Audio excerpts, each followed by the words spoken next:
and Mapua University. These are the major universities that have this coverage. So if you want, you can take a screen cap of this. And let's proceed to the question number 2. Okay, question number 2. The following statements are false. So meron kang statement 1, 500 has 3 significant figures. Statement 2, 0.0001 has 1 significant figure. So, ang ating rules for scientific figure, for significant figures. Ang significant figures, dapat non-zero siya. So as long as you have a number that is non-zero, ano yung non-zero? Kapag ang number na binigay sa'yo ay 1, 2, 1, 2, 3, 4, 5, 6, 7, or 8, or 9. All of these are non-zero kasi hindi sila zero. So kapag meron kang non-zero, automatic significant na siya. So dito sa given natin, ang sure na tayong significant is itong 5 at itong 1. Both of them are significant because both of them are non-zero. So what's our second rule?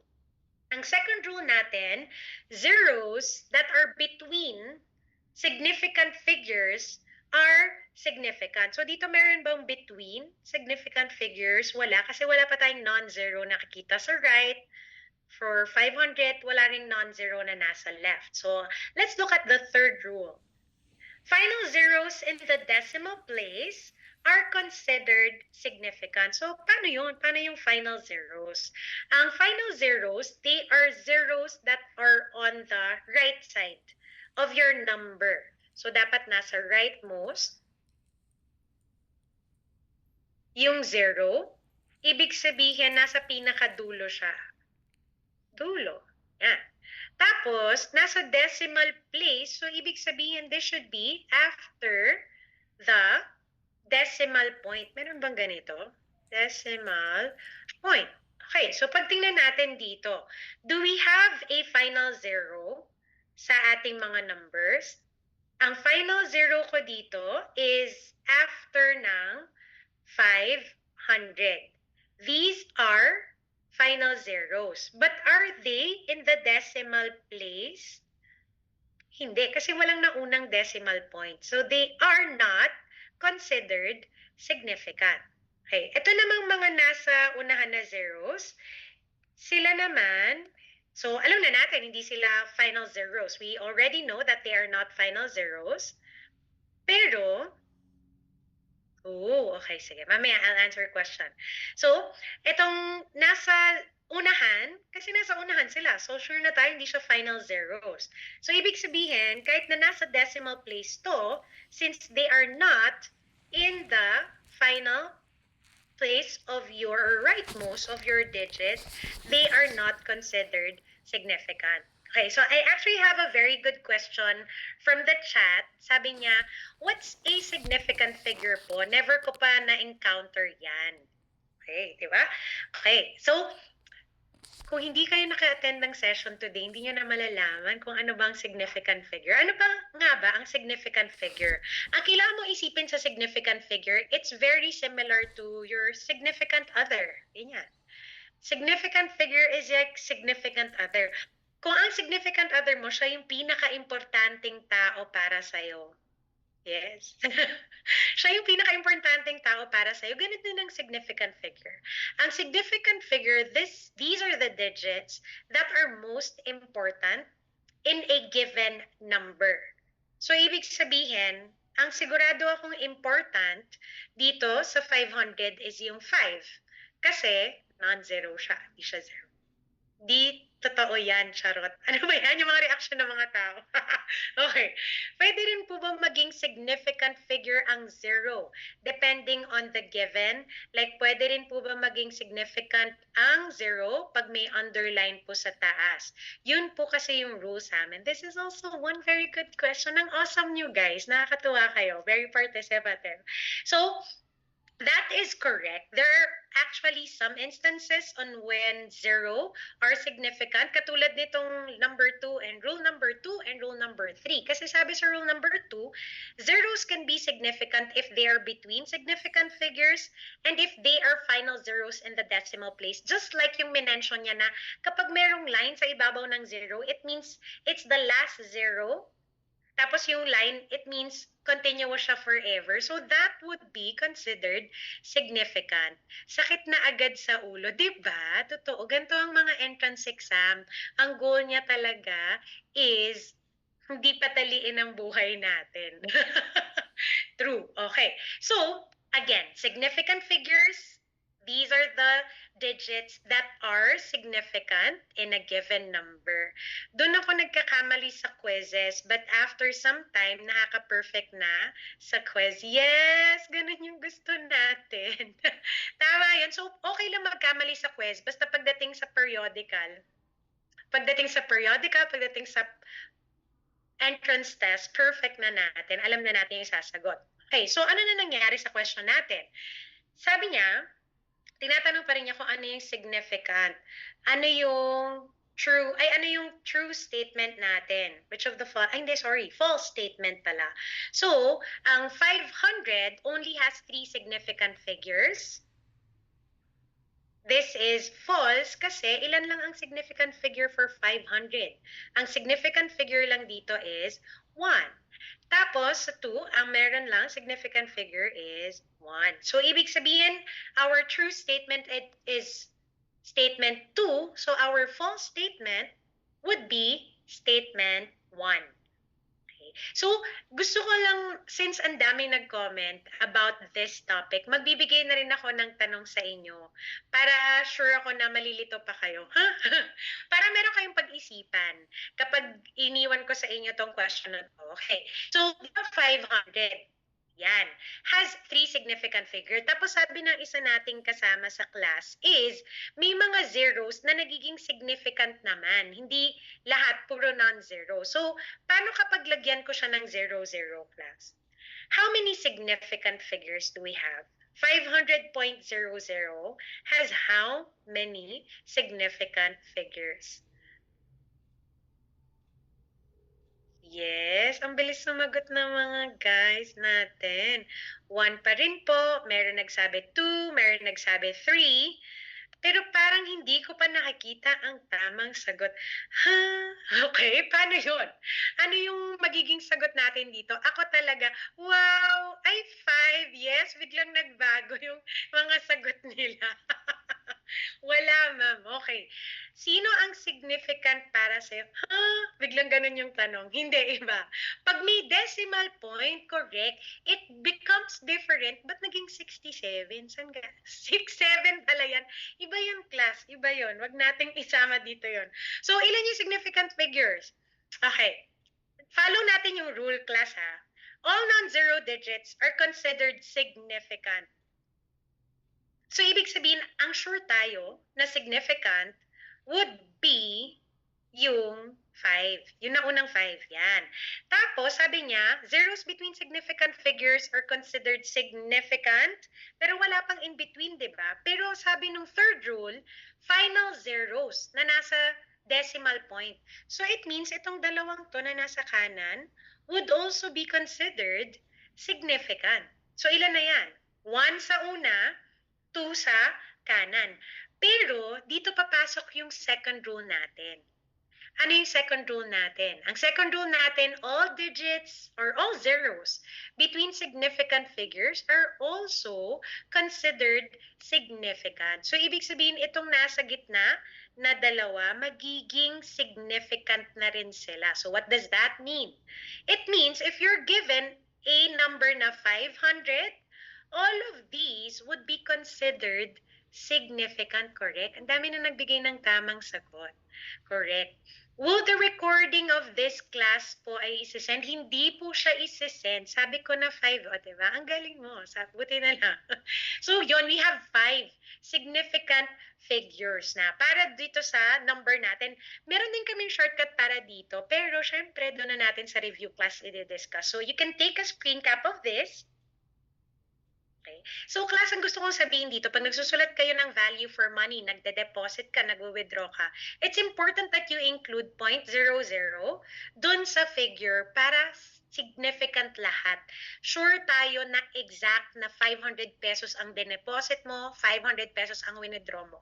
That is for significant figures. Isasagot ko sana 5 kaso baka mali. Oh, salamat po, mas naintindihan ko na po. Oh, ang nice naman. Okay lang yung class. Pwede rin po scientific notation to reduce significant figures, di ba? Yes, pwede. And then your scientific notation would represent how many significant figures it needs. Clarification po for Rule 3, basta lahat po ng zeros after the decimal point is counted significant figure. Yes, that is correct. Lahat ng zeros after the decimal point is considered na significant figure. Okay, so we're done with the screen cap. For this slide, we're going to proceed to the next slide. Sorry class, medyo limited lang ang time natin. Walang what's scientific notation ulit?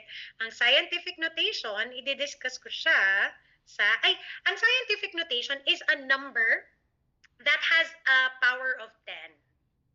Back out na po sa UP. Hello, Japan. Okay. Medyo nako-confuse po kasi ako doon sa screen na nakalagay is dulo. Okay. Sorry. Actually, true kasi yung nandun. Whether it's decimal or not, sorry. Balik ko lang yung annotations. Yan. Ito yung ibig sabihin ng final zeros.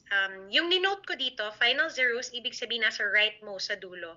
Pero, requirement din kasi siya that it should be in the decimal point.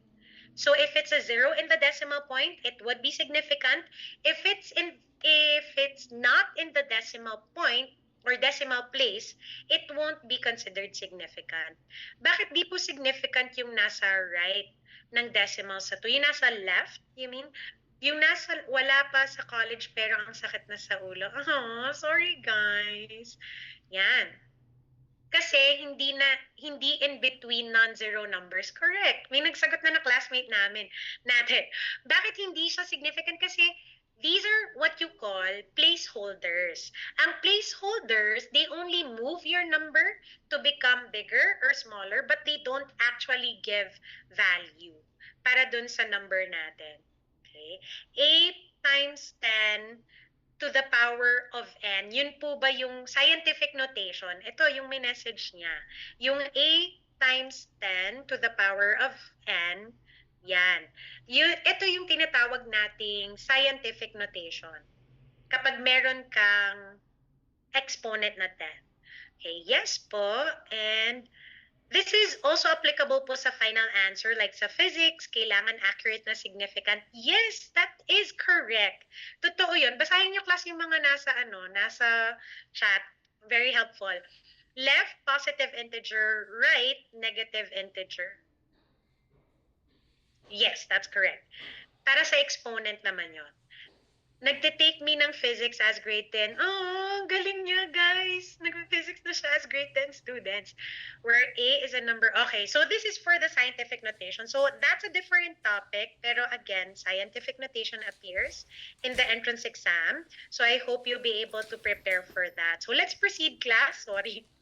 To question number 3. Sorry, kung medyo maingay yung background natin kasi nasa ibang lugar tayo ngayon. Okay?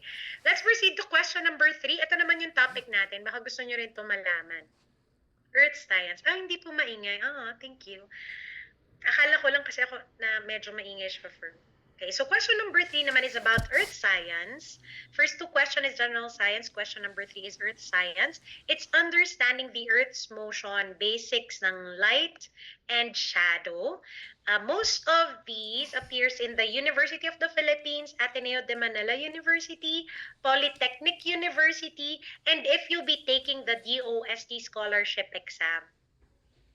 Yes, para dun sa mga gusto maging hindi lang basta scholar ng bayan, yung mga makakakuha pa ng scholarship na meron kang stipend, meron kang monthly allowance, yan. And meron kang support para dun sa learning. So, DOST scholarship, nakakaya pala maging classmate nyo, puro matatalino. Actually, class, what you want to do is to be a part of a class where you have other classmates where you can learn more. Favorite topic ko pero mali yung sagot ko doon. Okay lang yun. Kasi matututunan natin tama ko. Take a screen cap of this muna. This is our topic. Mabu-Bluetooth yung talino sa'yo. We're cooked na. O diba? At least alam nyo na class na parang ba't alam to ng mga ibang students? Ako hindi ko alam. Ganyan. Okay? So, let's proceed to the question. Anong ginawa niyang mali? Let's go. Mag-UP Mindanao daw. Wag mahiya, di rin ako magaling ng grade 7, naging dance listener. Oo, nakaka-inspire naman siya. Tingnan niyo class, oh. Di din daw siya magaling 2 years ago, pero naging dance lister siya after 2 years. Sipag at syaga. Share your prayers daw. Bye, UP. Hello. Ala. Grabe guys, pero sige. Anyways, mamaya ko na sasagutin yung iba na hindi related sa question natin. Let's proceed. Question number 3. The diagram below shows the shadow of a stick at different times of the day. Arrange them from the latest to the earliest time of the day. So, ano yung kailangan nating maalala? Ang pinaka-important dito sa diagram na binigay niya is the direction. Nasaan ang north, nasaan ang east, nasaan ang south, nasaan ang west. So, dito, since north is upward, automatic, nasa baba yung south. Yan. Tapos opposite, nasa kanan yung east, tapos nasa kaliwa yung west. So this is already, talagang ganito yung direction natin, class, ha? So it would depend what is given on the diagram. Okay. Ano sabi? Oh, so ang kailangan nating alalahanin dito, class, sunrise happens in the east and sunset is on the west. So, sunrise, east, umaga, east, gabi ay sa west. Doon siya nag-sunset. So, longer ang shadow kapag mas mababa yung sun. So, ang question ko sa inyo, class, kailan mas mahaba ang shadow? Mas mahaba ba ang shadow during sunrise, sunset, or during noon? Correct. Ang tamang sagot natin is actually sunrise and sunset. Pinakamahaba yung shadow kasi pinakamababa yung light source mo. Okay?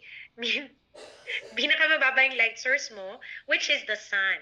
So, ang shortest shadow naman natin is during noon time. So, ibig sabihin kapag mataas yung araw, yun yung shortest shadow. So, ang titingnan nyo dito, alin kaya dito sa mga letters natin yung nangyayari during sunrise, sunset?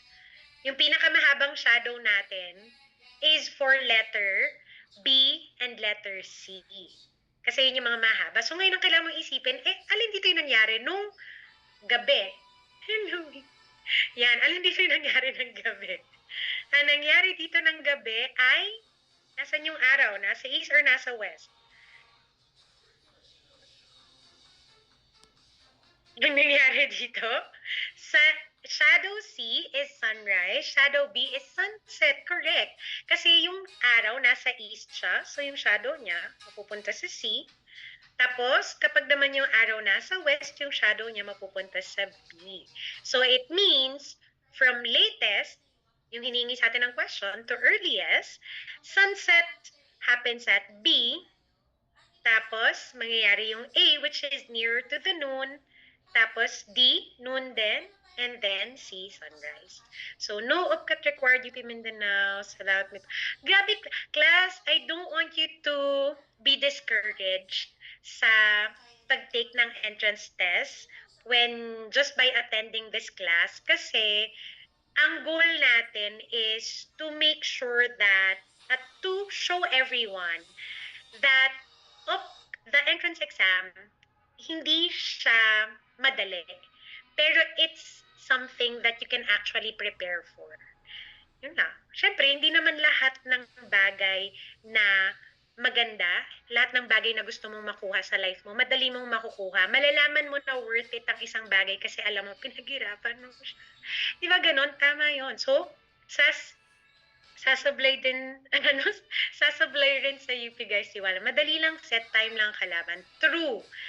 Hindi ko masabing madali Zamboanga method lang mga guys. Hindi ko sure kung ano yun. So ito class, you can take your screen cap.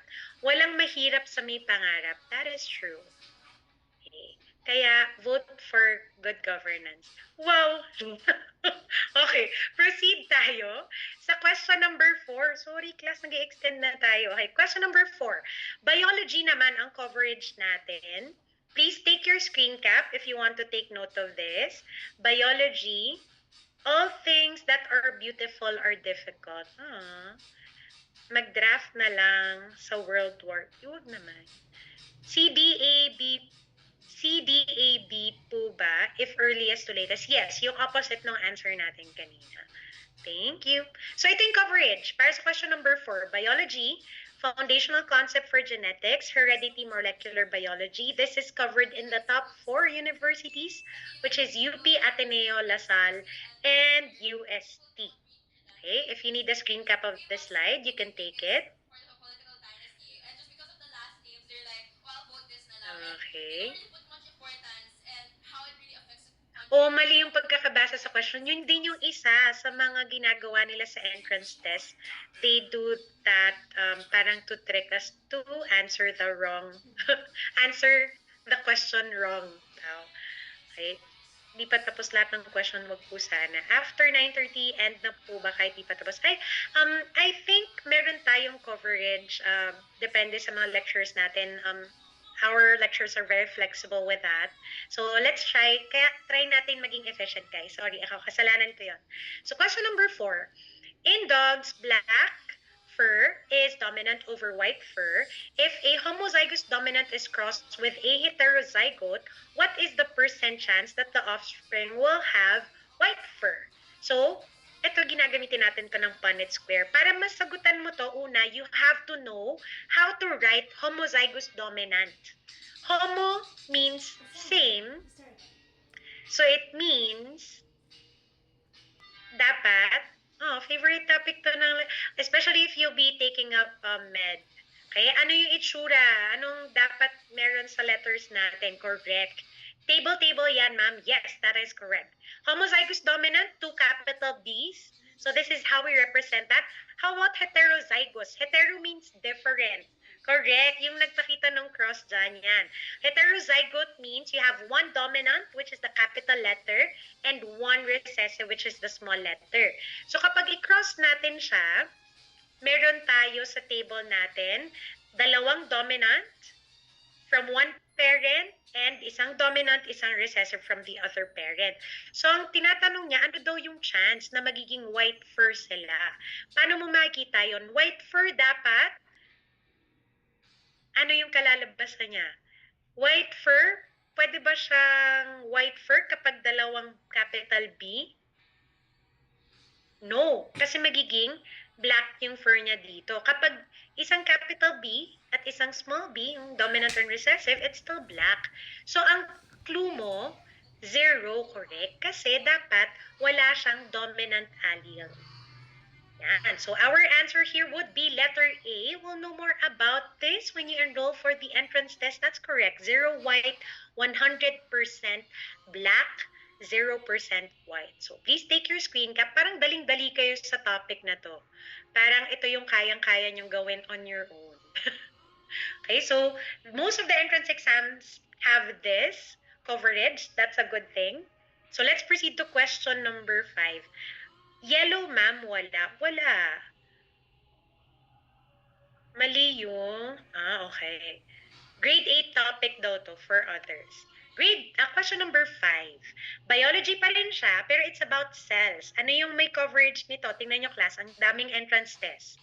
Cellular biology includes the types of cells, organelles, membrane transport, cellular metabolism, and cell division.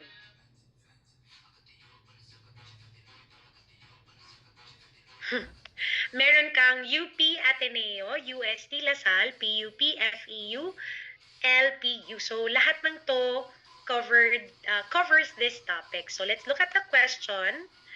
The following is true about cells except for which one?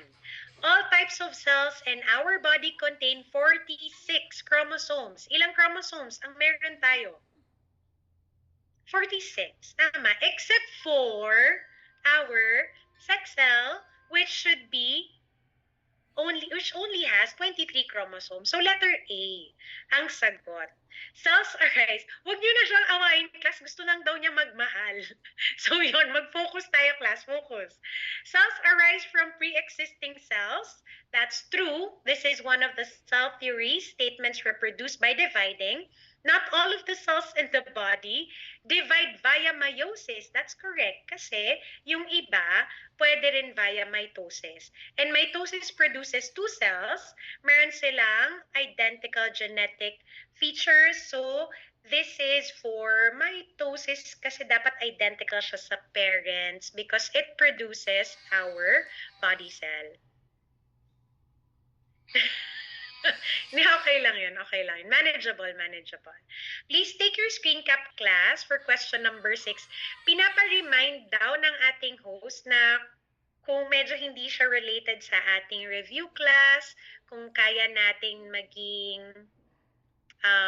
respectful of others' time daw. Yan. Thank you, class. I know, of course, you want to share your thoughts, pero it would also be helpful if you'd be able to assist us in sharing what we know about the entrance test. So, meron question si Miss Alex, meron question si Cyril about the, Cyril, about sa, or Kyle, sorry, Kyle Frank, for the review class. What's chromosomes po again? Thank you for that. Ang chromosomes is our these are the genetic materials that we have on our body.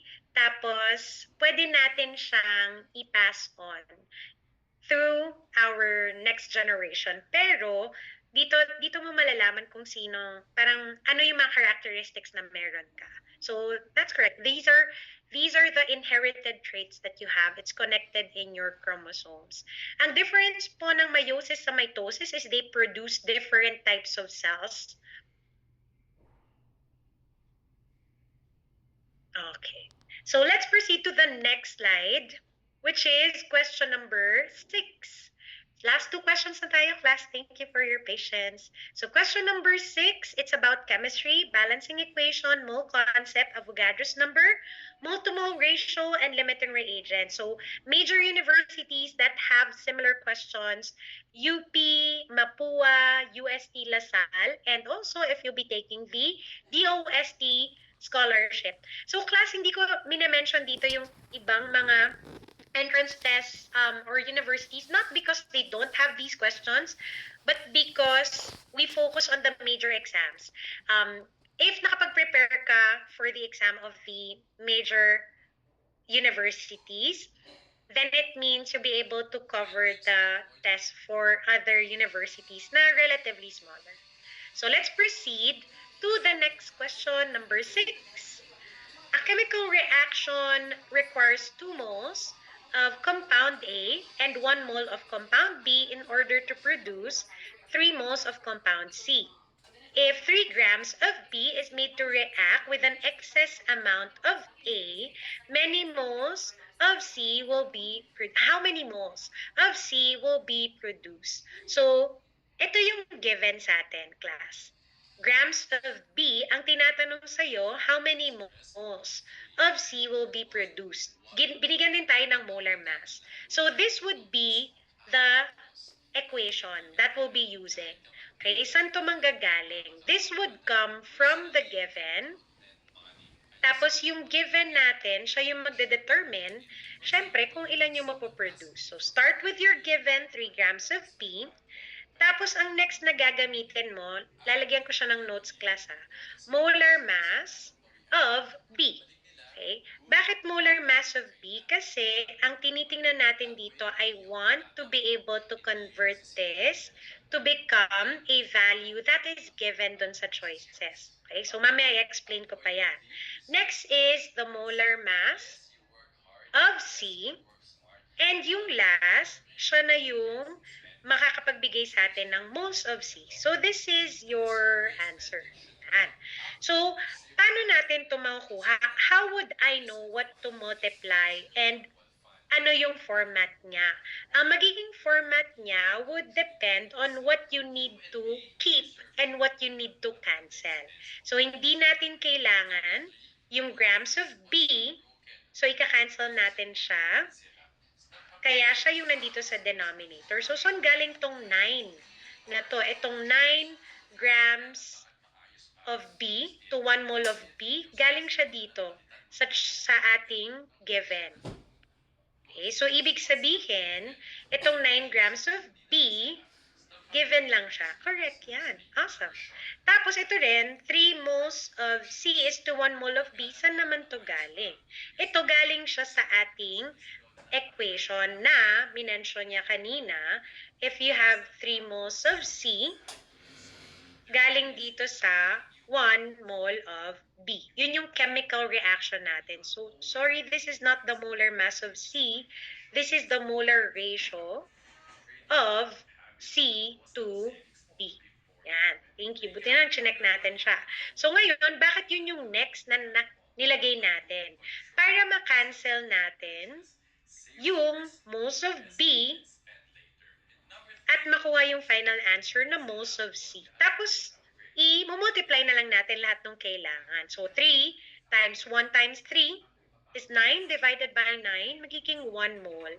So, our answer, meron na palang cancel dyan. Yan, our answer would be letter A. So, ayusin ko lang to class before you take your screen cap. Okay. And I have a question. Do we not need po the given sa A? Sa A, ang tinatanong niya kasi, it's made to react, 3 grams of C is made to react with an excess amount of A. So we are assuming based on the problem that we are given enough amount of A to react with the whole 3 grams of B. So hindi natin kailangan kung gaano karami yung compound A. Yan. So please take your screen cap for question number 6. And we'll be discussing the final question and topic, which is for number 7. Sorry class, nag-extend tayo for... I'm supposed to discuss only until 7:40. So sorry, 8:40.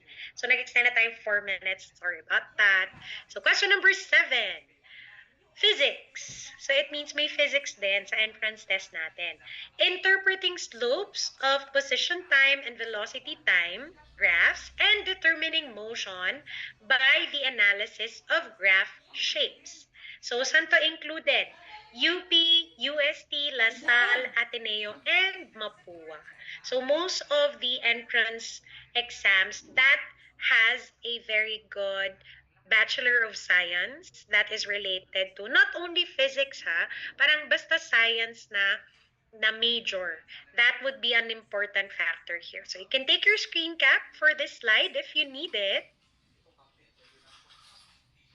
And let's proceed to the final question. This is the final question. After this, end na tayo ng science. So if you have any questions or comments or anything that you want to ask me, I'll be staying a few more minutes so I can answer a question. You can send it directly to me. Yan. So question number 7. The following is true about the graph shown. So ano daw yung true dito? Letter A, an object at C is moving at constant velocity. So if you're given a graph, ano yung pinaka-important na tinitingnan mo doon sa graph? Ang pinaka-important would be, what is your variable x? So kung ano yung nandito sa x-axis, sa y-axis natin.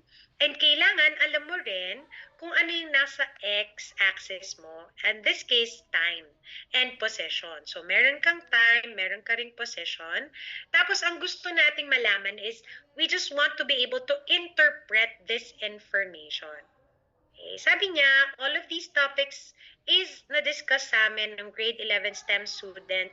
So for those grade 10 here, mag-STEM kayo if di pa nag-a-apply yung new curriculum sa inyo. Grabe naman siya. Actually, Kaya siya nag-a-appear sa STEM kasi puro science talaga to. Eh, di ba science major talaga yung STEM? So, possible. Pwede po ba ibalik sa question number 3 kasi hindi ko nakuha na ng pick? Yes, definitely. Babalik ko siya sa question number 3 for you. Na-discuss namin to lahat. Nasa high school ako under CAS of UPLB. Oh, wow. LB rin ako. Hello. Yan. Sige, so proceed tayo. Graph letter C. Di nyo Ang nga kaya graph letter C, pagkabinaya. sabi niya, it's moving at a constant velocity. But you're given a flat graph. Totoo ba yun? Constant velocity ba siya? Kapag flat yung graph, ano yung ibig sabihin nun? Nandito lang siya sa same point at this time interval. So it actually means not that it's moving, it means that you have a zero velocity. Zero velocity means your object is at rest or not moving. So dapat not moving to. Statement natin. So not moving, your object should be at rest. So letter A is wrong. O, may nagsagot na ng answer, letter C daw. O, tingnan natin, letter B pa lang tayo. At A, your object has zero acceleration. So ano naman yung difference ng acceleration sa velocity? Ang velocity, gaano kabilis yung object mo. Ang acceleration, gaano kabilis bumibilis yung object. So it means dapat merong change in velocity. Pag acceleration, dapat bumibilis or bumabagal yung object natin. It should be acceleration or deceleration. So pag sinabi mong zero acceleration, ang ibig sabihin nun, sabi niya, think so daw. Yun nga, nag-agree siya yun. Pag upward yung graph natin muna, tingnan natin. If you have an upward graph, it means you have a positive velocity. So, alin dyan yung mga positive velocity natin? Ang positive velocity natin is graph A, ano bang patas? Graph B, and graph D. Ang negative velocity, yung pababa naman. So, ano lang yung pababa natin? Yung graph E. So, ibig sabihin, all of your flat graph, not moving. Oh, OMGC daw yung sagot. Oh. So, ano ibig sabihin ng zero acceleration? Tama ba? Ang straight line na pataas, graph B and graph D, constant ang velocity nila. Ibig sabihin, gumagalaw sila away from us if we are zero position, pero hindi sila bumibilis. Yung F po, negative din. F is 1 point. Kaya hindi ko siya masabi na negative kasi final, isang point lang siya. Para masabi mo that an object is moving, there has to be a change in velocity. So, dapat makikita natin na nagbabago siya ng velocity. Okay? So, hindi rin siya letter B. Kasi ang letter B, sabi natin, nagbabago yung velocity niya. So, dapat nag-i-increase siya ng velocity from flat to steep, bumibilis yung object natin. O, check na daw natin. Lahat nagsasabi ng letter C. Tama ba? Letter D, the object has a positive velocity. Yes, definitely. Yun ay sinabi natin, pataas yung graph natin. So, letter D na lang yung i-check natin since alam nyo na that letter C is the correct answer. Letter D, at E, the object is slowing down. Slowing down ba siya? No. Since straight line siya, constant ang velocity niya, wala siyang acceleration. So dito may sinabi siya sa D, based on the graph, di ba? It has an upward slope, which means the distance is increasing with time na nag-indicate na positive velocity. Yes, that's correct. Paano po malalaman if it's slowing down? That's a very good question. Ang slowing down, malalaman mo kapag mas konti na yung distance na natatravel ng object natin kapag gumagalaw siya for every time na lumilipas. So, di ba dito, ito, ituturo ko lang siya, class, ha? Dito sa umpisa, medyo flat yung graph natin. Oops, sorry. Yan, sa umpisa, medyo flat yung graph natin. Sa umpisa ng blue. Pero pagdating dito sa dulo, medyo steep na siya. So, ano ibig sabihin nun? Nung umpisa, flat yung graph. Nung dulo, naging steep na siya. So, bumili siya. So, dapat pabaliktad. So, reporting ko sa basic calculus namin. Okay. Paano malalaman if slowing down? So, tulad ng B, slowing down ba siya sa B? No. Sa B, constant ang velocity niya kasi straight line siya. Because of slow internet. Thank you and good luck. Good luck daw sa inyo, guys. Para dun sa Alice, thank you. So, ang ibig sabihin nito, kung siya ay mag-slow down, dapat magiging flat yung graph instead of magiging steeper. Ayan. So, I hope you'll be able to check that para dun sa mga interpretation of graph natin. And I want you, class, to take note of this again. Alam ko yung iba kasi baka nade-discourage sila, sobrang hirap ng coverage, ang dami kong kailangan aralin, hindi ko pa to alam. But actually, class, that's why we're doing this because we still have a few more months left before the entrance test. As in, ang tagal pa, class. Mga 6 na buwan pa. Minsan more than pa if you'll be taking the exams for the other university. So, I hope you take in mind that the entrance test, keep in mind that the entrance test is hard, but it is possible that you'll be able to answer the entrance test. Okay, so thank you, class, for attending the session today. I really appreciate you logging in. Mamaya meron mga additional discussion for the questions. Ang ating susunod na review lecturer would be Sir Stephen and Sir Barry. They'll be able to answer all of your questions. Thank you po. Good night, everyone. Thank you very much, Miss Yam.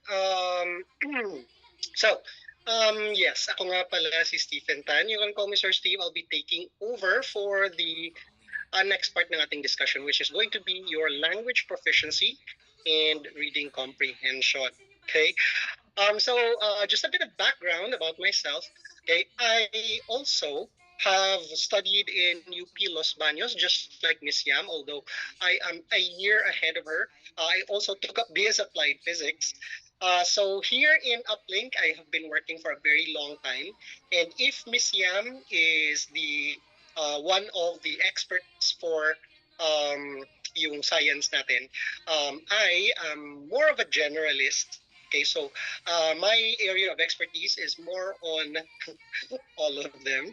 Okay, so my area of expertise is in the sciences, languages, as well as mathematics. Pero mamaya, Sir Barry is going to take care of your mathematics. So we'll keep this discussion of your language proficiency and reading comprehension a bit quick, okay? Bibilisan lang natin because I know many of you are more excited about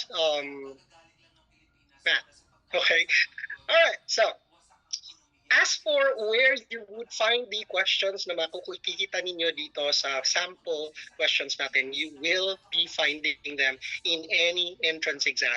Okay, so kahit sa UP pa man yan, LaSalle, Ateneo, UST, or anywhere else, you will find very, very similar kinds of questions as well as the different coverage that they may have. Okay, so let's start with your reading comprehension muna. Okay. Alright, so you were given this text. Okay, ito yung text na pinabasa sa inyo.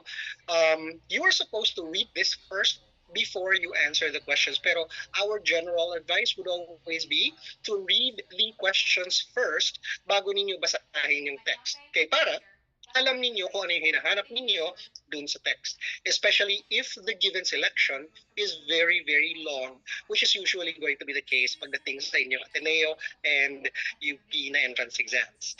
Okay? So, for our first question, okay? The first question is asking kung saan daw natin makikita yung main idea that the author wanted to express. Okay, so there were only 3 paragraphs, so that should not have been difficult. So saan? Okay, which among our 3 paragraphs would you have found yung main idea that the author wanted to impart? What was your answer for this one? All right, very good, very good. Okay, so it was actually found on the 3rd paragraph. Okay, kasi kung mapapansin ninyo, yung first 2 paragraph, yung first paragraph parang sinabi lang niya yung opinion or general opinion ng iba. Yung second is parang in-expand lang niya yung idea ng opinion na yon. Pero sa third paragraph pa niya sinabi kung ano ba talaga yung gusto niyang sabihin tungkol dun sa general opinion na yon. So very good. The correct answer was letter C. It was in the third paragraph. Okay? Now, point of advice lang when it comes to your exam. Okay? Alam ko nakakatamad magbasa, okay? Pero be very careful when you are reading these selections kasi marami talagang nakatago na mga detalye dun sa mga selections na yun. Okay? Alright. Moving on to the next set. Bakit po yung naka-take na ako ng sets, mas nadalian po ako ng pagbasa? Yes, okay? Yung pagbabasa kasi, when you are already focused on what you are looking for, okay, mas mabilis mong maiintindihan kung ano yung mga nakasaad or nakasulat dun sa mga text. Alright? Okay. So, moving on to question number 2. Which of the following would you think that the author will not agree on? Okay, alin daw dito ang hindi malamang sasang-ayon yung ating may akda or yung author natin? What was your answer, do you think? All right. Okay, so if you read the choices, each of these choices, yung tatlo dun sa choices na yun, can actually be found almost literally dun sa ating text na binasa. Okay? But there is one that is not there, and that is letter C. Very good. Okay? So, yung letter A, I think this one is found in the second paragraph. Okay? Letter B is also in the second paragraph. Letter D is in the third paragraph naman. So, letter C is not included in the text. All right. Now, ang isa sa mga bagay na gusto kong i-emphasize is that, napansin nyo ba yung topic ng selection na binasa ninyo? Malalim, no? Okay? Ang lalim niya. Kaya hindi siya yung tipong yung run-of-the-mill na mga essays kayo na madaling intindihin. Ito kailangan mo talagang basahin at intindihin na mabuti. These are the kinds of selections that you would normally find in the UPCAT. Okay? So yung mga poems, yung mga selections na ipapabasa sa inyo sa UPCAT is malalalim, okay? Which is why it is very important na basahin nyo siya ng mabuti. You do not just scan it. Okay? So our advice, basahin nyo muna yung tanong, then saka nyo basahin yung text para alam nyo kung ano yung hinahanap ninyo. Alright? Okay. Now, as for the rest of these questions, or sorry, question number 3 pala, what was the purpose of the author for this text? Ano yung purpose niya? Alright. I don't think it's letter B. For sure, it's not letter B. Okay? Kasi the text was, aminin nyo, boring. Okay? Boring yung text. Okay? So it wasn't to entertain. Okay? Inform, less of an informing text. Kasi opinion naman yung kanyang sinasabi. Okay? So your choices should have only been letter C or letter D. Okay. Now, anong pinagkaiba ng argue and critique? Anong pinagkaiba nilang dalawa? When you want to argue, if you want to argue, you're actually presenting an alternative point of view. Okay? So, kumbaga, papansinin mo kung ano yung sinabi niya, pero magbibigay ka ng ibang point of view. You're providing an alternative. Yung hindi yung tipong bash ka lang ng bash, right? Magbibigay ka ng ibang solusyon. Okay? So that's how you argue. Okay? Critiquing, on the other hand, is just pointing out flaws. Okay? Sasabihin mo lang, mali yung sinabi mong ganito. Okay? Mali ito, mali ito. Okay? Hindi mo sinabi na ito dapat. Okay? What if ganito na lang gawin mo? Okay? So critiquing is just pointing out the flaws, okay, without providing an alternative. Now, kung babasahin ninyo yung ating text, down on the third paragraph, nagbigay siya ng kanyang sariling opinion, which is not totally in agreement with the initial opinion that was presented in the initial 2 paragraphs. Okay, so that means that this text as a whole, the first 2 is a critique, whereas the whole, yung tatlo, okay, since nag-provide siya ng alternative dun sa pangatlo, it is an argument. Very good. So, that's the third letter C. Okay? All right. Very good, very good. Okay. Now, When it comes to your language proficiency, kadalasan yung form ng kanilang questions ay kagaya nito. Okay? You will be given a certain sentence, then you will try to locate, okay, or find kung ano ang mali dun sa sentence na yun. Okay? All right. So, let's look at question number 4. The music Kafka and Oshima listens to is usually classical. What do you think is the correct answer here? Ano yung mali? Okay, what is wrong with this sentence? Bakit? Bakit letter B? Bakit letter B yung sa tingin ninyo mali? All right. Subject-verb agreement. Okay? Subject-verb agreement. Okay, yung tinutukoy niya na the music. Okay? Yung nakikinig, yung topic natin dun sa listen is actually Kafka and Oshima. Okay? So there is going to be a plural, so dapat plural din yung ating verb. Okay? So letter B dapat listen to. Okay? Listen to. Very good. Subject-verb agreement is a very important detail pagdating sa ganitong klase ng question. So please remember those. Number 5, my family has never been able to agree in anything. What's wrong with this sentence? Okay, sige. Bakit? Anong mali sa letter D? Bakit letter D pinagsasasabi niyo? Anong mali sa kanya? Alright. Isa sa mga pinakamadalas na pagkakamali ng karamihan, lalong-lalo na kung hindi kasanay sa English, okay? And I'm not saying this for Filipinos only, but also for even Americans and British na hindi sanay gumamit or hindi sanay sa rules ng English. Prepositions ang isa sa mga pinakamasakit sa ulo. Okay. So, the word agree, okay, the word agree should take on one of two prepositions, okay? Either on or with. Okay, so agree on or agree with. Okay, if you are talking about a topic, then you agree on it. But if you're talking about kung sino yung tao or kung ano yung source nung idea na yon, then you use with. Okay? So I do not agree with your book. Okay? Kasi yun yung source ng opinion or ng information. Pero if you're talking about the information mismo, I do not agree on what the book is saying. Okay? Kasi yung tinutukoy niya ay yung mismong topic. So my family has never been able to agree anything yung pinag-uusapan. So that means on dapat siya. Or regardless, with or on dapat yung gagamitin, not in. Okay? So letter D ang tamang sagot. Okay? So, it's not necessarily on yung sagot dito. Pwede rin kasing with. Kung yung tinutukoy niya na anything is yung idea, with. Pero kung yung anything is yung object ng idea, on dapat. But regardless, in is still wrong. So, very good. Letter D ang tamang sagot.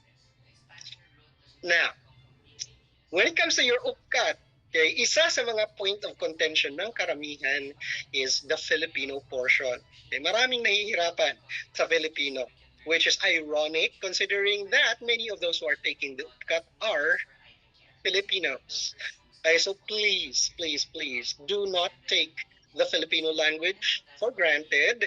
Okay, it is a very, very rich language.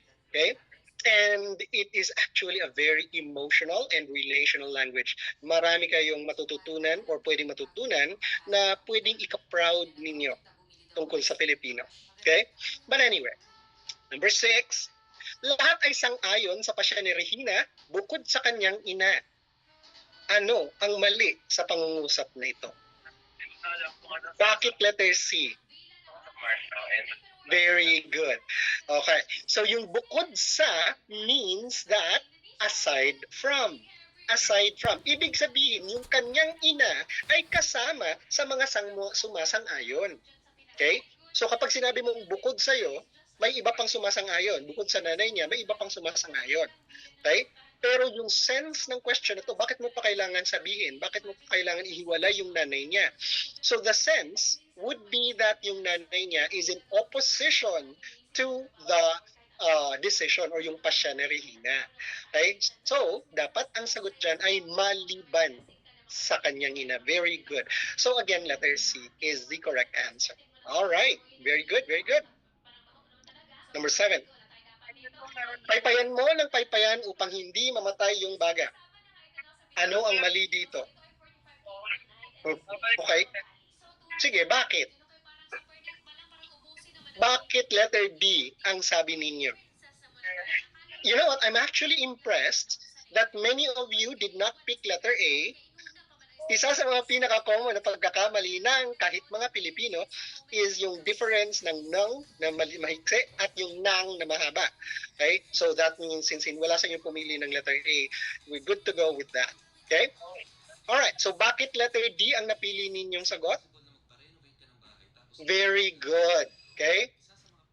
Dapat daw yan ay apoy. Okay, paypayan mo ng paypayan upang hindi mamatay yung apoy. Okay? Kasi kapag pinapaypayan mo, okay, lalo namang magliliyab yung apoy. Very good. So letter D is the correct answer. Okay? So, 2 things that you must always remember. Okay? When it comes to your grammar, subject-verb agreement and prepositions are going to be very, very common sa inyong exam. So please remember the rules when using those. Okay? Vocabulary and context is also going to be very important. Dapat naiintindihan nyo yung konteksto ng mga pangungusap para alam nyo kung ano nga ba yung tinutukoy niya. Alright. The next question is vocabulary. Okay? Nang maraming mga estudyante na nagsasagot ng exam, nahihirapan sa vocabulary. Okay? One way for you to possibly develop your vocabulary is to be curious. Okay? Maging curious po kayo. Okay? Be vigilant. Okay? Hindi yung tipong, hindi ko naintindihan. Wala na. Yun na lang. Okay? Pag meron kayong hindi naintindihan ng mga salita, give the effort. Okay? Mag-effort kayo na hanapin yung ibig sabihin nun. Okay? Buti nga kayo ngayong panahon ninyo sa na nag-aaral kayo, meron ng internet, sobrang accessible na ng internet. Noong panahon na high school ako, sobrang mahal ng internet and sobrang bihira lang. And that's also considering the fact na galing akong probinsya. Okay? So please, make the effort of knowing things that you don't know. Okay? Be very, very vigilant. Okay? Anyway. So for question number 8, we want to know kung ano yung dapat na nakalagay dun sa blank na yan. Actors who portray Disney princesses tend to have blank voices. What was your answer? All right, very good. Buti naman, alam niyo yung salitang to. Alright, letter A, innocuous means, okay, hindi masyadong pansin. Okay, hindi ka pansin-pansin. Or harmless. Okay? So, hindi mo masyadong iisipin. Okay? So, if a person is innocuous, then hindi mo, wallflower, kumbaga. Okay? Alright, something safe, something harmless, something that you don't need to worry about. Alright. Mellifluous means masarap pakinggan. Very good. Pleasant to hear. Okay? So, mapapansin niyo yung mga Disney princesses would usually have these melodious, very, very soft, and mellifluous type na boses. Okay, very good. Alright. Next, what is malodorous? Does anyone know kung ano ibig sabihin ng salitang malodorous? Mal? Ano ibig sabihin ng mal? Ng prefix na mal? Ano ang ibig sabihin ng prefix na mal? Mal means bad. Very good. Mal means bad. Okay? Odor. Odor, amoy. So, malodorous means mabaho. Very good. Okay, malodorous means mabaho. Bad smell. Mal means bad. Odor means smell. So, malodorous means bad smelling. Okay? Ayan, meron na kayong pwedeng sabihin pag may dumaan na na hindi makaaya yung amoy, ay napaka-malodorous naman yan. Okay. All right. Letter D, tenuous. Tenuous means very good, weak, okay? Or medyo mahina lang yung epekto. Okay? So if your idea is weak, hindi masyadong influential, then you have a tenuous idea. All right. So very good. The correct answer is letter B. mellifluous. All right. Number 9. Some of the most blank people are ones whom you do not suspect. What is the correct answer here? Ano ba yung hindi natin pagsuspetsahin dito? Okay. Very good. I would just like to know though, where did you first encounter this word? Letter A. Where did you first encounter the word nefarious? Curious lang. Never?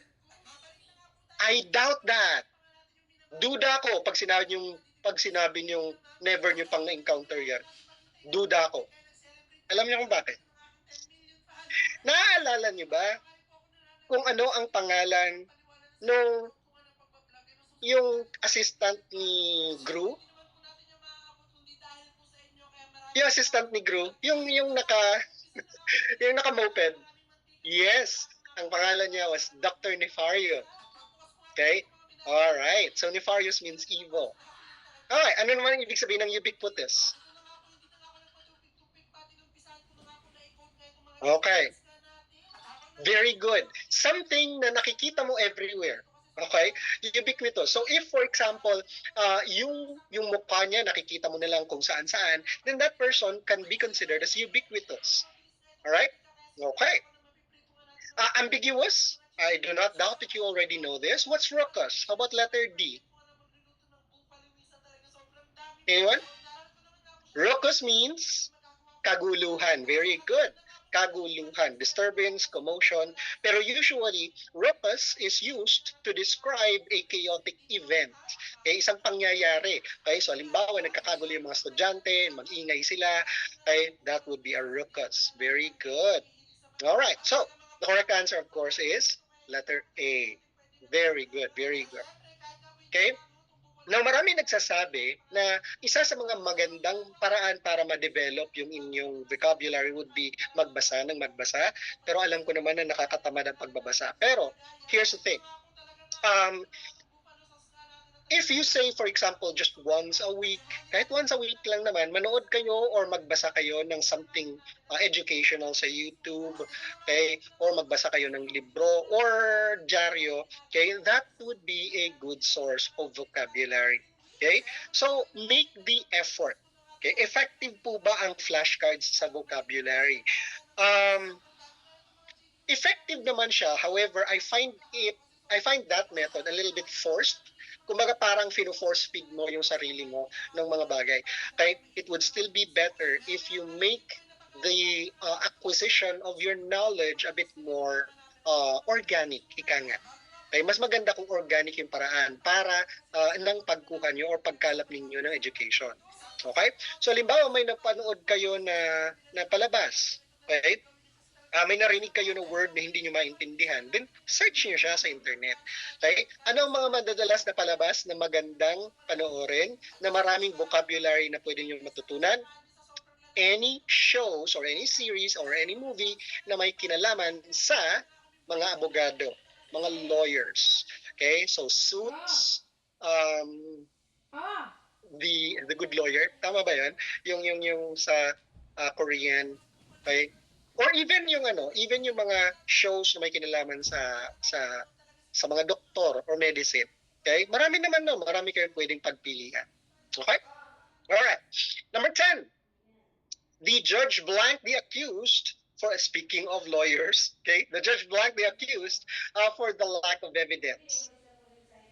Okay, very good.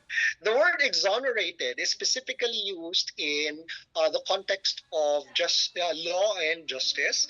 The word exonerated means pinawalan sala, pinawalan sala or absolved of fault or crime. Okay? Vilified, okay, the word vilified is minamaliit mo siya. Okay? When you vilify someone, minamaliit mo siya. Okay? Criticize, of course, you know that. Banished, you also know that. Okay? So, vilified would be something perhaps that you have not encountered yet. Okay? So, that's a new word for you. Okay? Again, vilified, pagmamaliit. Okay? Pagmamaliit sa ibang tao. Okay. Now, the next kind of question would be yung tinatawag natin na analogy. Now, in my opinion, word analogy is actually a little bit more challenging compared dun sa previous mga questions natin. Kasi not only are you going to be exposed to difficult vocabulary, you also have to understand the context. Okay? Hindi lang yung mismong word ang kailangan mo intindihin. Kailangan mo rin intindihin ano yung relasyon ng mga words na yon sa isa't isa. Okay? Alright. So, dissenter. Ano yung ibig sabihin ng dissenter? Okay? A dissenter, when you dissent, it means that you do not agree with the general population. Okay? So, halimbawa, gusto ng lahat pumunta sa kanan, ikaw, kumaliwa ka. Okay? So, you dissented. Okay? Hindi ka nag-agree dun sa gusto ng karamihan. So, you are a dissenter. Okay? Ano naman ang ibig sabihin ng salitang misanthrope? A misanthrope is a person who does not like society as a whole. Okay? Does not like society as a whole or people. Okay? So, dissenter is to misanthrope. These two words are somewhat, how do you describe these two words? They are somewhat synonymous, somewhat similar in meaning. Okay?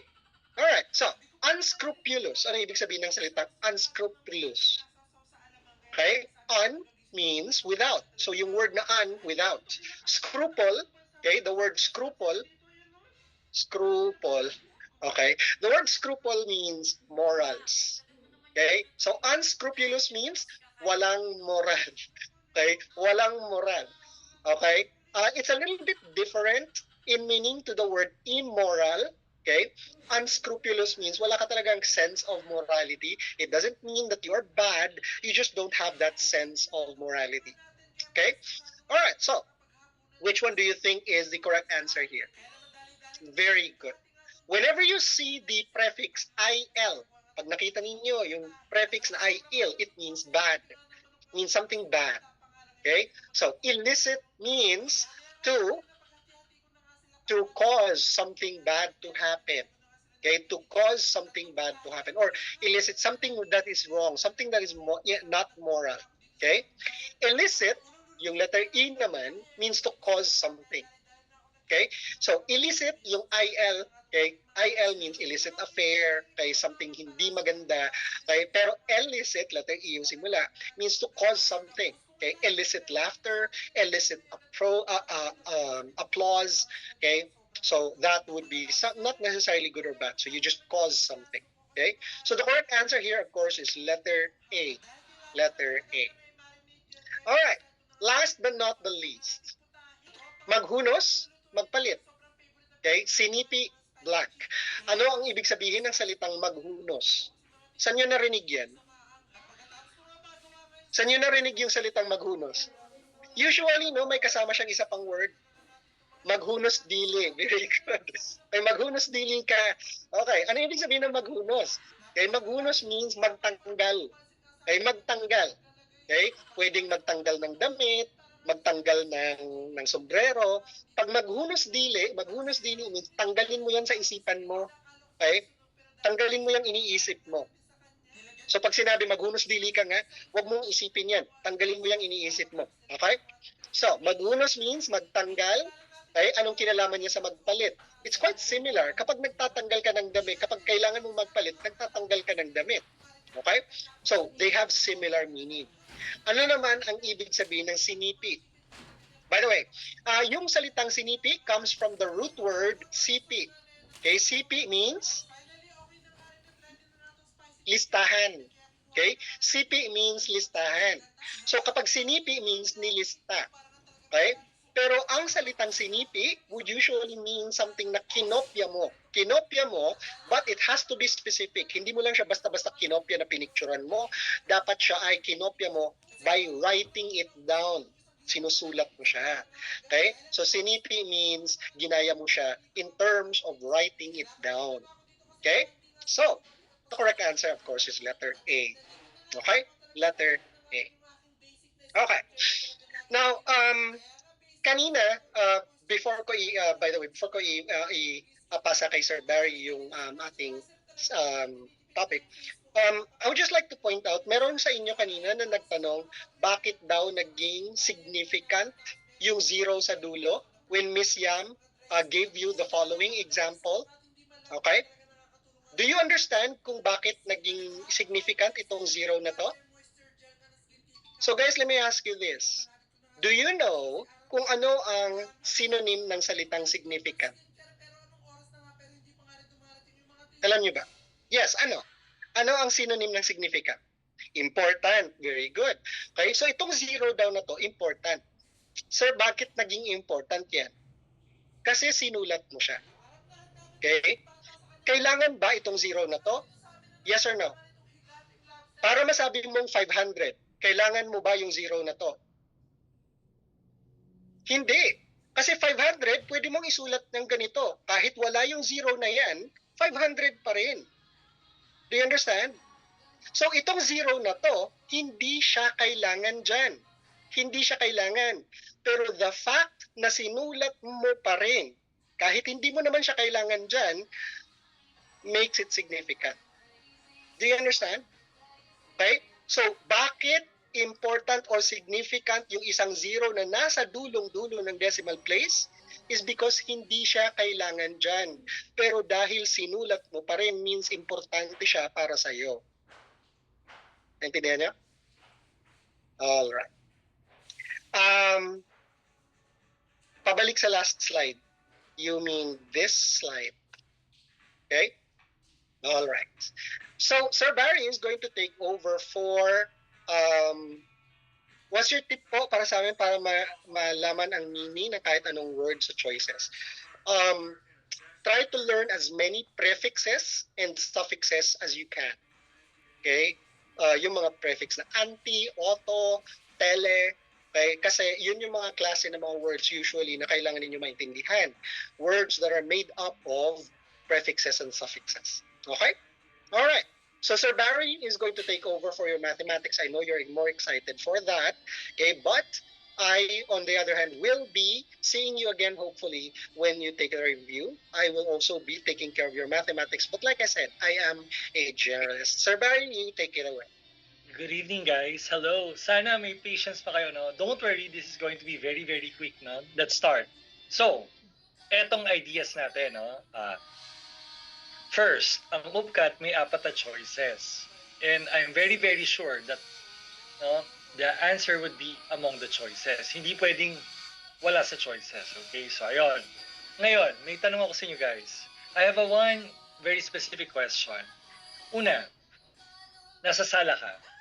Tapos, naamoy mo from the kitchen ang niluluto alamang. My question is, do you have to go to the kitchen, open the pot or the pan to check if it's really alamang? Tell me. Hindi, di ba? Ang tawag natin doon, so obvious. Let's start with number 1, okay? So, which of the following numbers is divisible by 11? May tanong muna ako sa inyo, guys. How do we calculate the product of a number by 11? Like, for example, what is 34, guys? Times 11. Now, I just want to ask, how do you find 34 times 11? What are you going to do? So, first, paghiwalay nyo sila. Then add, right? Tama ba? What is 3 plus 4? 37, 37, 4, right? 374. So, kung mapapansin natin, yung alternating sum can be equal to 11 or 0. So, in this case, guys, 3 plus 4, sila yung nasa odd space, minus 7, that would be equal to 0. So that's a proof, for divisibility by 11. And thank you for the person na nagpagod, for typing that fact. So first, let's try, Let's try letter A. Kapag may nakita kayong which, you have to go through each choice, Ayan. So, try natin yung letter A. So, 4 plus 6. 4 plus 6 plus 5, guys. 4 plus 6 plus 5, what's that? 4 plus 6 plus 5, the alternating. 15, Ayan. Tapos, 1 plus 3, what's that? 4. And what is 15 minus 4, guys? Tell me. 11. So, is that the answer? Is that the answer, guys? Yes or no? Yes. My question is, do I have to write this part? Yung 15 minus 4 tsaka to 11, do I need to write that? Kailangan ko ba isulat yan? The answer is no, because what will be I wasting when I do that? What will I be wasting, guys? Time. Di ba? Pa, ang ginawa niyo dito, nung sinulat niyo yung 15 minus 4 tsaka 11, pumunta ka ng kusina, binuksan mo yung pot, ay alamang pala talaga. Yeah, so no need for that, okay? Paano pag 6 digits? The same rule applies. Okay? The same rule applies. Okay. So, paano po pag ibang number yung... So, you have... Don't worry. We'll teach you now if you decide to join us this coming April now, and so on and so forth. We're going to teach you all the divisibility rules. So, don't worry, hindi ganyang ka-explicit ang tanong sa UPCAT. Sa UPCAT, guys, nasa loob ng problem yung divisibility. Don't worry about that, no? We'll do that later. So, ayun, no? Ayan. So, for now, guys, no? Etong buhay natin. All your lives, so up to now, your teacher demands complete solution. Tama ba ho? Tama ba? Your math teacher, your physics teacher, your chem teacher, they all demand complete solution. If you lack a line, minus, deductions. Pero guys, may partial points ba ang solution sa UPCAT? Tell me. Sa ESET, USTET, or De La Salle. Walang partial points, so don't be tired for nothing, no? So, ayan. Huwag mapagod ng sa wala. Take a screenshot, guys. Go. Ang goal natin, maging tamad at tama. That's the secret. Do you know that during my time in UPCAT, no? So, it was in the year 2000. Ayan. And by the way, your 3 lecturers today are of the same age. Now, we're all born in the year 19... Oh, I will not say. Okay. I'm so excited. Well, anyways, let's move on to the next part. Oh, by the way, I'm Barry Dino from UPLB, BS Applied Physics, cum laude. And I finished my master's degree in astrophysics from the University of Tsukuba in Japan. So, yeah, let's go. So, I do teach science and math, no? And the reason I don't teach language is because in my UPCAT, I got an 18 in language proficiency and a 54 in reading comprehension. But I got over it now, guys. I'm in Thailand right now. I'm teaching language. Let's move on. Number 2. Anna has 7 more candies than Brian. Ano kaya magandang letter to represent Anna and Brian as variables? Tell me. X and Y, no? But the more easy one, no? A and B. So, sino mas madami? Si Anna, si Brian? Sino mas madami? Anna or Brian? Si Anna. So, si Brian, dagdagan natin ng 7, you will get, no, Anna. Now, if, so bago sentence na to, no? If Anna gives her half, no, to Brian, Brian will now have 7 more candies than Anna. So, si Brian plus half ni Anna will become Anna na half na lang natira plus 7. May magka-cancel ba, guys? May magka-cancel ba dito, guys? Yes or no? Yes. Ano magka-cancel? A over 2. Next part, guys. Ang tinatanong sa atin ay sino? Si Anna. Pero alam ko na si Brian. A, B, C, or D. Go. A, B, C, or D. Letter C. No, what's the problem here? Ang pinaka-problema natin dito, guys, ay pag-setup ng equation. Tama ba ho? Tama ba? That's our biggest problem. And don't worry, in our new uplink revised, revitalized review, no? We're going to be paying 1 entire session for problem-solving strategies. Ayan. That's our promise to you. Ayan. So, hindi ko na kailangan itong line na to. Tama ba? Do I need this lower part here? Kailangan ko pa ba yan, guys? Hindi na. Kasi nga, you don't waste your time, no? Hindi nyo kailangan magpagod. And remember, no? Scratch paper is limited. No calculators in UPCAT, no? Take a screenshot, guys. Go. See, no? And don't waste time, don't waste resources. Now, let's move on to number 3. Ayan. Guys, ganito talaga ako kabilis magturo. Kasi, masyado nang late sa Pinas na. Number 3, let's go na. Number 3. Okay, the third number of an arithmetic sequence is 11. While the 6 is 23. what is the 20th number? My first question is, paano natin nakukuha yung next number? No calculator. And we don't need calculators. And that's a good thing. Kasi lahat ng problems sa math, physics at chem, may shortcut. Alam ng UP yan. Alam natin na yan. Alam ng De La Salle yan. At yun ay ituturo namin sa inyo. The shortcuts. The beautiful shortcuts. Ayan. So first, anong tawag natin sa ina-add natin to get the next number? The common what? Common?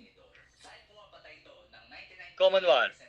If you're familiar, the difference. So let's call that D. Ngayon, ilang D ang dadagdag ko sa 11 to reach 23? Ilang D yan, guys? How many Ds? No. My question is not the value. Ilang D yan? Is it 2? Oh, this is the second one. It's 3. So, anong difference ang 23 at 11, guys? We'll do it a little bit mentally. No. 23 minus 11, what's the difference between the two numbers? 12. Divided by the common difference, 3, what's that? 4. Okay, now, my question is, ilang common difference ang idadagdag ko sa 23 to get to the 20th number? Can you tell me? Can you tell me, guys? 14. So, let's start, no? Let's start. So, the 20th number is equal to 23. What's the last digit of 23, guys? Anong last digit ng 23? 3. Plus, anong last digit ng 14? 4. Tapos, anong last digit ng common difference? It's also 4. Tama ba? Tama ba? So, what is 4 times 4? But only give me the last digit. Tell me. What's the last digit of 4 times? No. 4 times 4, what's the last digit? 6 plus 3.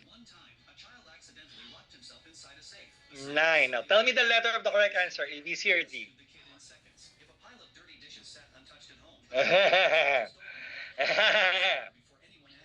That's it, pansit. Wow, di ba?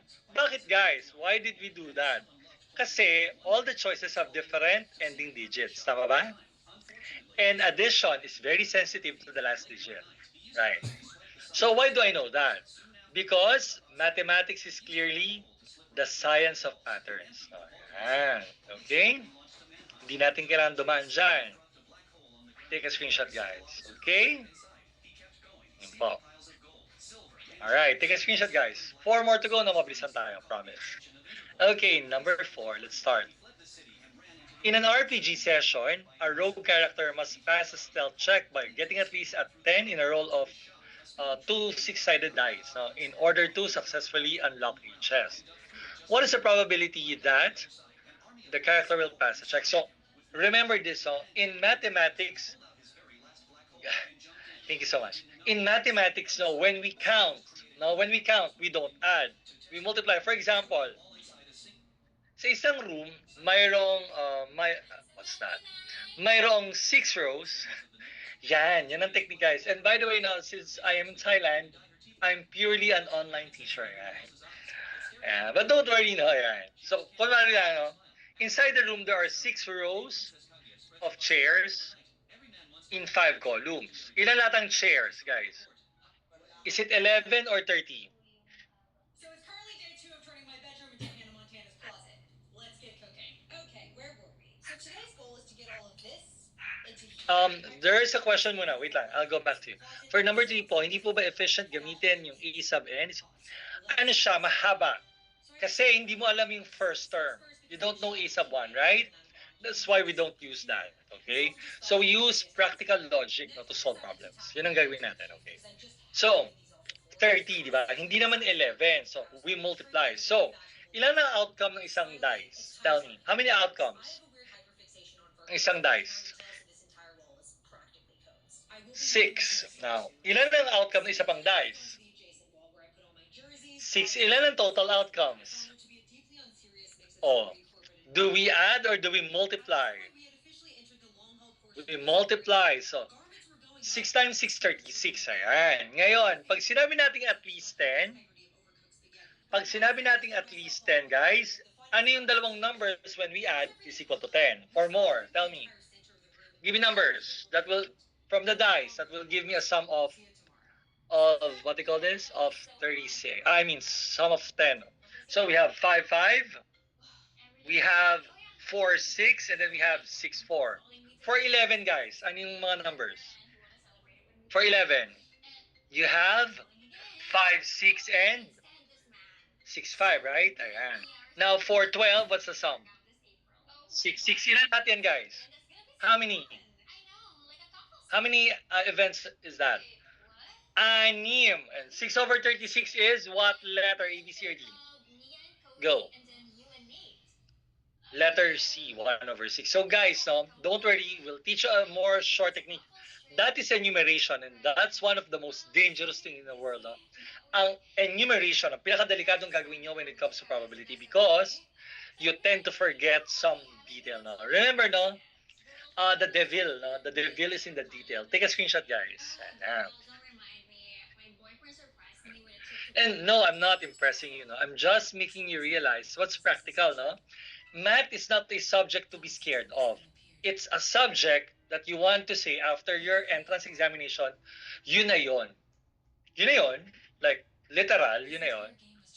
It's not being mayabang. It's like, really? And the only way that you can, do that is to be able to practice, structured practice. Hindi pwede yung, mamaniin ko na lang to, no? You cannot do that. Because this is a once-in-a-lifetime moment. No? That's the risk, okay? I thank you so much. That's so sweet, no? And that's a problem with our math teachers sa Philippines. Kasi guys, ang goal doon ay discipline. No? In the school, it's the status quo is a discipline. In the review center, guys, it's all about being your greatest self during a great moment of difficulty or stress. So that's that, okay? Let's go. Number 5. If A log 2, B log 3, no? C is log 5. Express 22.5 in terms of only A, B, and C. So first, ang 22.5 ay lumalabas kung may number na divided by what number? Yung 22.5, lumalabas lang yan kapag may number tayong dinivide by what? Can you tell me? Divide by 2. So ano dapat ang numerator? No? So that our, ano dapat ang numerator para divided by 2? At equal yan sa 22.5. Ano kaya yung numerator, guys? Tell me. Tell me. 45 divided by 2. What is 45 in factored form, guys? Ano yung 45 in factored form? Tell me. So, give me two numbers whose result is 45. Go. Kaya niyo yan. 9 and 5. So, let's write that down. 9 times 5 divided by 2. And can you express 9 in terms of 3, guys? In exponent form? That's log what? 3 raised to 2. Ayan. Times 5 over 2. So kapag nakamultiply, anong gagawin natin sa expanded log? Plus or minus?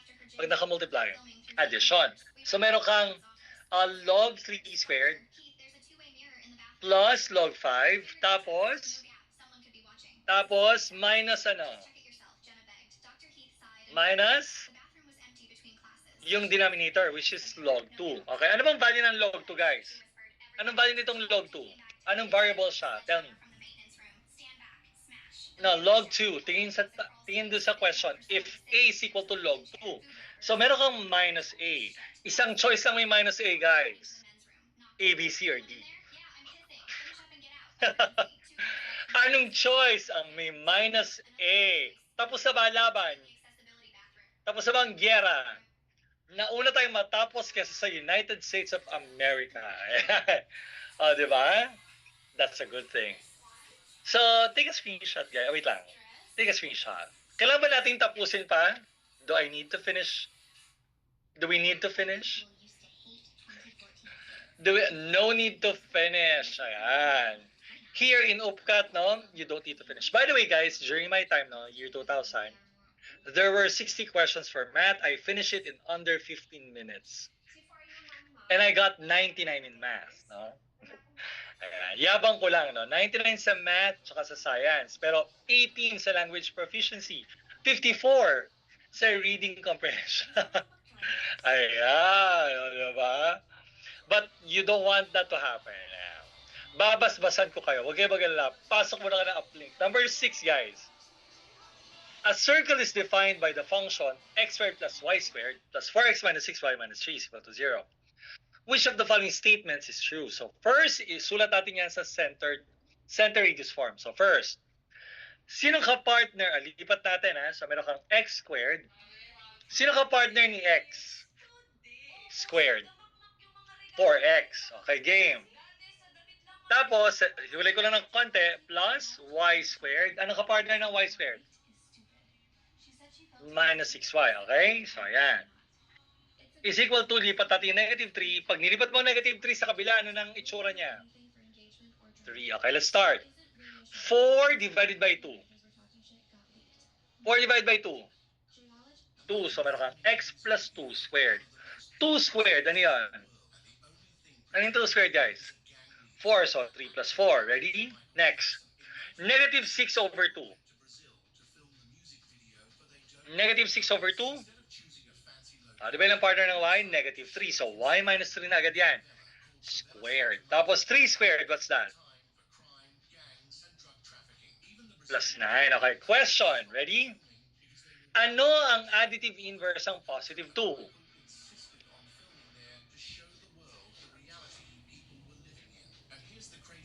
Ano pa? Negative 2.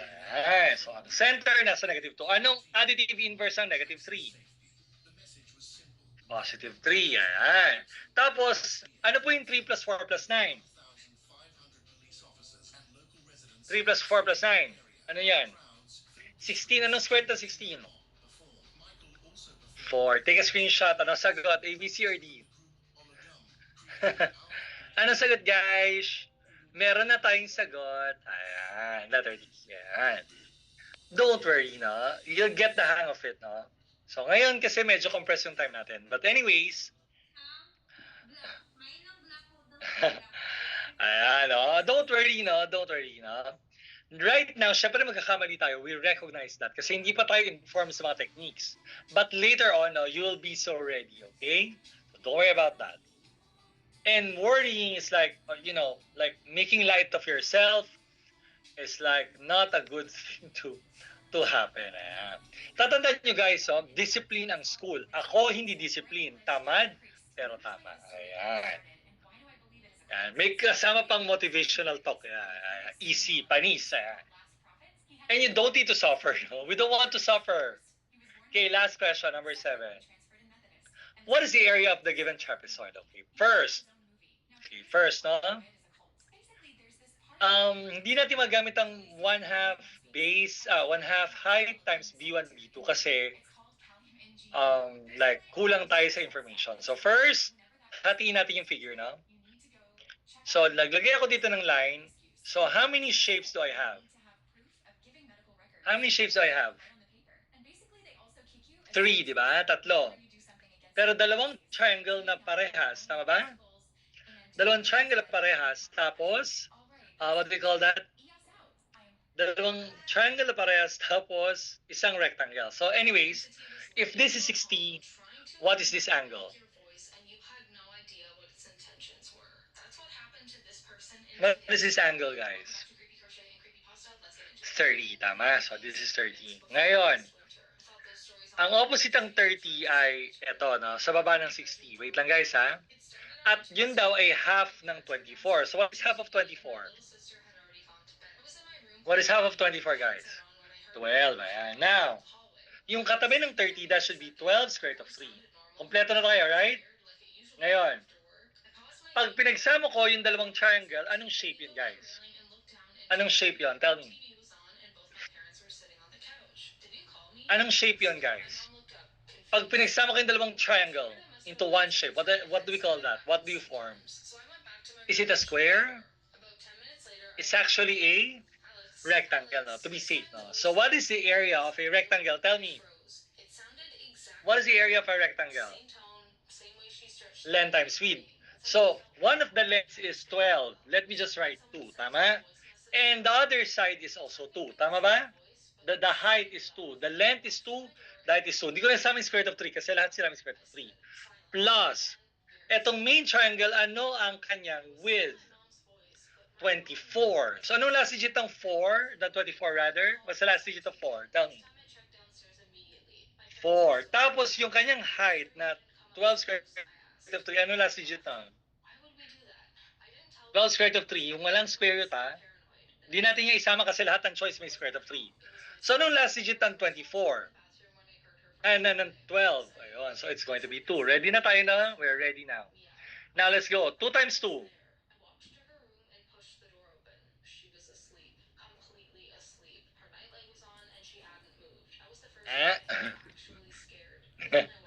Right. 2 times 2 is what? 4. Tama? Plus 4 times 2. What's that? 8. And what is the last digit of 4 plus 8?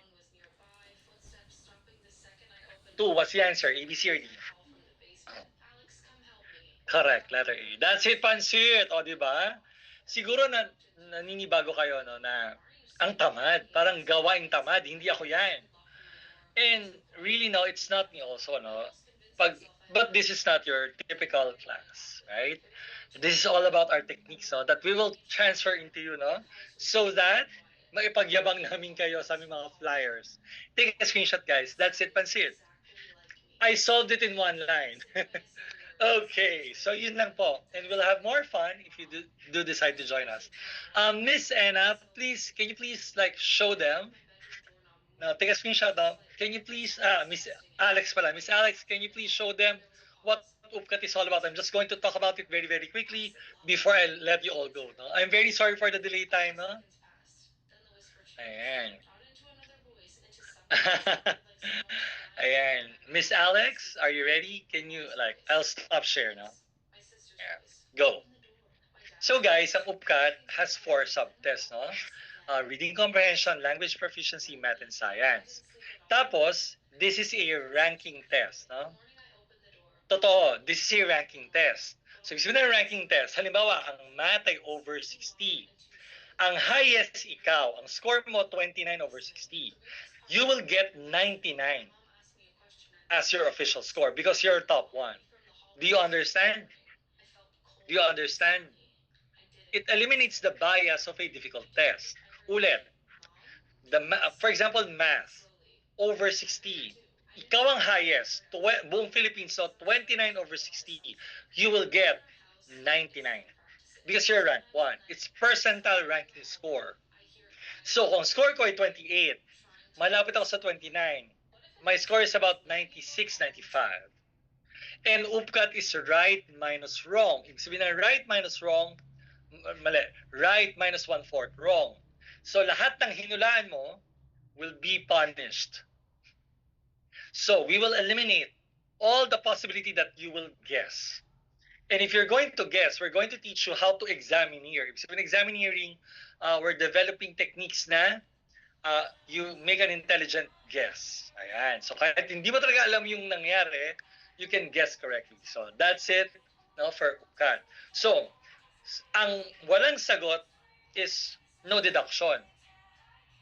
Ayan. So, it's a play of ranking. It's a play of which one to answer, which one to risk. Okay? So, tandaan niyo yan, it's a ranking test. You will be compared against the 80 or 120,000 plus students who are going to take the UPCAT for only 15,000 slots.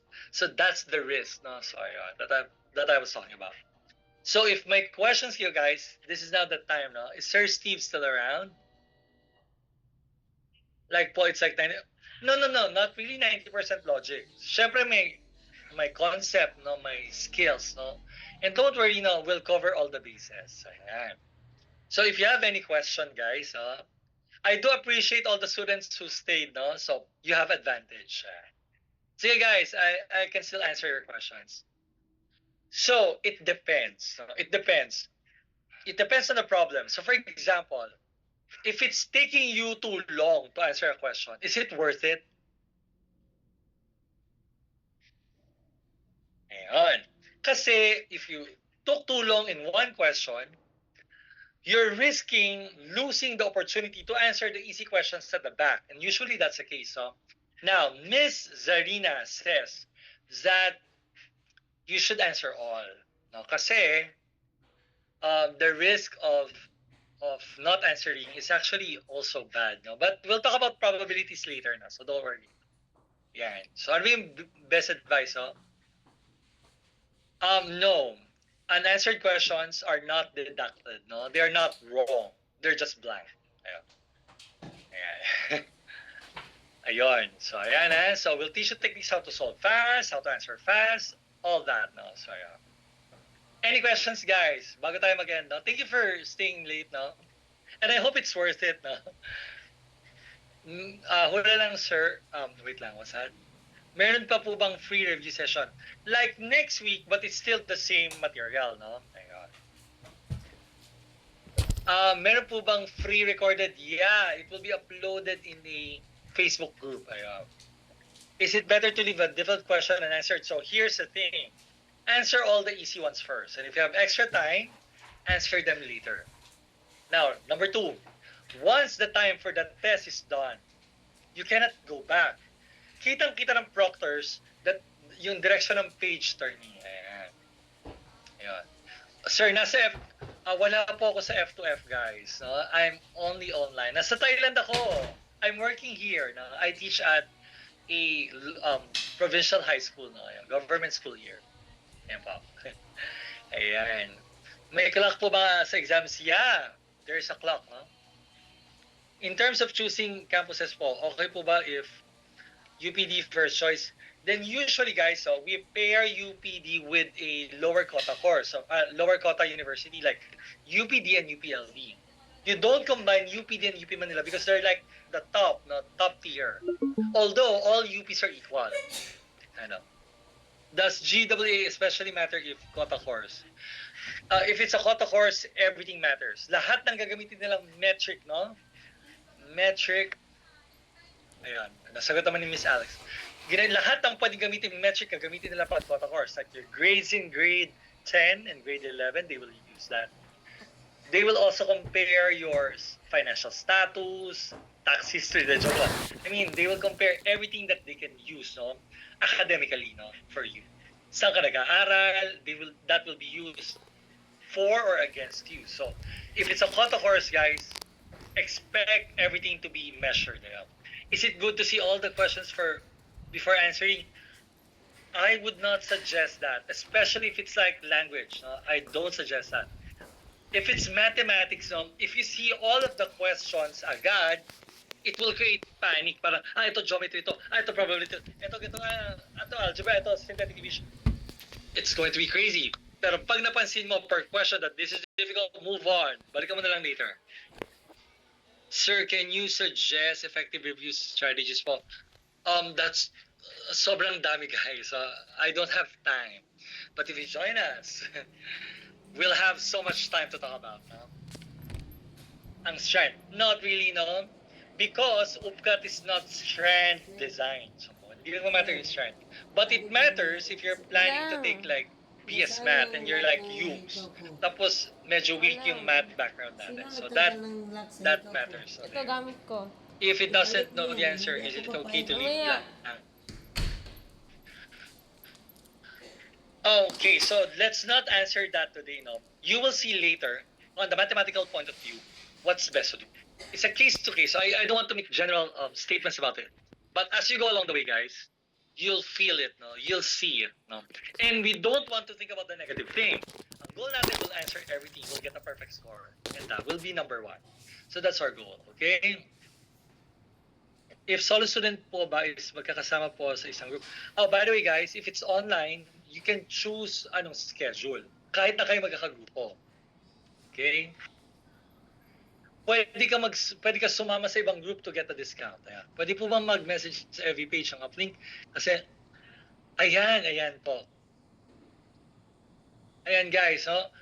Please send a message to uplink, no, to be entertained, no, for your queries. Okay? Ayan. Basta mag-message kayo, guys. And by the way, guys, no, use every opportunity, all the chance in the world to get ahead, to be number one. No? Use that. UP, Ateneo de La Salle, and UST, Mapua, they all want to see students who are go-getters. Hindi yung, I don't care. Lahat yun dapat go-getters. No? To get ahead, you have to have that mentality. To go-get. No? To succeed. Yeah. Hindi pwede yung, hindi natin masalba yung ating mga friends sa Dubai. Charot. Can we watch YouTube tutorials and study rin po? Okay, so here's the thing. You can do that. Like, you can watch YouTube videos. Pero kasi, those YouTube videos don't answer personal questions. So that's my personal take, no? Kasi all of the time, no, I ask my students, if they join the review, you can ask any questions. So, huwag kayo mahiya, no? Kasi nagbabayad nga kayo. But if that's your plan, if you cannot afford it, we do understand. But for me, no, if I can go back in time, I would have a review center with me. Ayan. Do you advise taking UPCAT review sesh for students taking UPCAT more than a year later? Yeah, it's always good to be prepared. No? There's nothing wrong to be prepared. Ayan, so we'll answer the leave it blank or hula later. And it's all about probability and your knowledge. Huh? So we'll combine that na ideas. But for now, guys, medyo case-to-case basis talaga siya. Okay? Sayang mo. Alright. 3 more minutes before 10. Oh my gosh. Napag-message ako sa UPCAT FB. Is it UPCAT FB page or uplink? By the way, guys, mag-release ang UPCAT ng guidelines and facts. So, ayan. So, sa uplink. We'll answer you later. Okay? So, ayan po. Ayan. Is it good to enroll 2 times in uplink, grade 10? Yeah, it's good. I had grade 9 students before, no? Who joined me. And years later, they succeeded, no? Sobrang prepared sila. Ayan. And by the way, guys, so, walang masama to review, no? As long as you're like able to and you're not wasting so much money. Alright. Sige po, asan po, no? Ayan. So the recorded session for this night will be available later, no? Alright. I'm really unsure about the SCARED. I still have classes and I'm only like in second or fourth quarter. You have 8 weeks. So there are many schedules. So there are schedules towards like June. Just check the schedule now and see which fits your time. I think we also have weekends. No, sorry. Don't worry about it. No. Yeah. Tapos sasabay pa siya sa practical research. Tama ba? Sa Inquivism. Ayan pa. The most dreaded part of your senior high life. No? Ayan. Capstone at Inquivism. Ayan. Horror stories. Ayan. Don't worry. Okay. So I think it's like a good time to end this session now. It doesn't matter, your strand doesn't matter. UPCAT doesn't even ask about it. No? There are 2. If you can avail 2, no, that's a maximum number of discounts you can have. Okay? Yeah. Pero pag face-to-face nga, it's kind of limited. Okay? So for the more details on the discount, please join our FB group. You can ask uplink later. Okay? So guys, it's already 10 p.m. in the Philippines and it's 9 p.m. in Thailand. Ayan. So thank you so much, guys. Click the FB group, no? Ayan. Thank you, guys. So, arigatou gozaimashita. Kopunkap. Ayan. VL and Dunk. Maraming salamat, no? Merci beaucoup, guys. Mahilong. Thank you, everyone. Thank you to my colleagues. Thank you, Miss Alex. Have a good night, guys. And I hope to see you online soon. Bye. You're gonna learn so much. Bye, gising Bye, ka na. guys. Arigatou. Dito si UP. The fudge. Sawadi ka. Bye. Sawadi ka kayo. Bye, guys. Thank you for Sawadi ka. staying with us.